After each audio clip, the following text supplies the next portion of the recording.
And then the third person to whom I owe a great debt is Jacob of Serugh.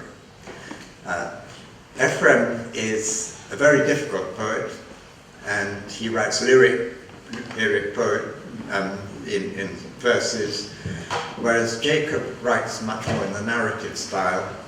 And he writes, he died in 523, so he's several generations after Ephraim, and he writes all these amazing homilies, verse homilies on mainly biblical topics.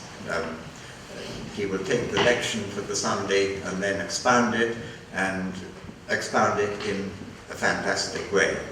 So passages that seem either very boring if you read them, passages from Leviticus, he, as it were, creates meaning out of them for his congregation.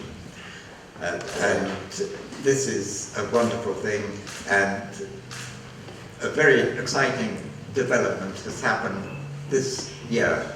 earlier this year, and that is until this year we had to rely on an edition, a very nice edition in 5 volumes, with the supplement now of 6.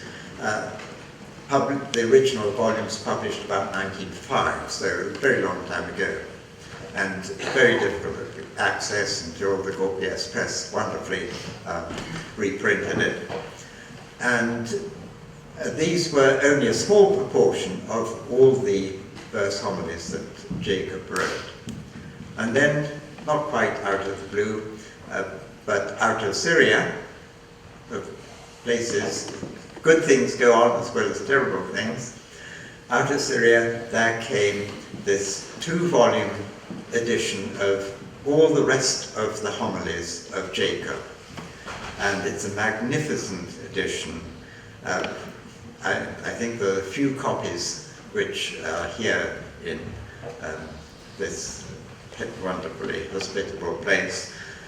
But this is a really important event in Syriac scholarship.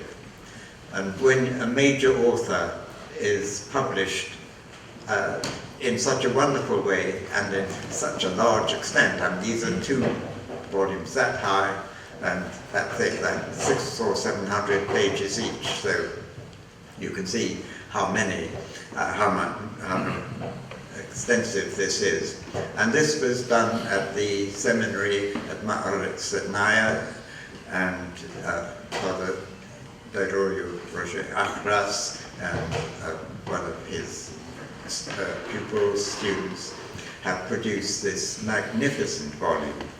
So Jacob is now, there's twice as much, and one of the tasks for the future is to, as it were, digest this, to translate it, to read it, and above all, to enjoy it.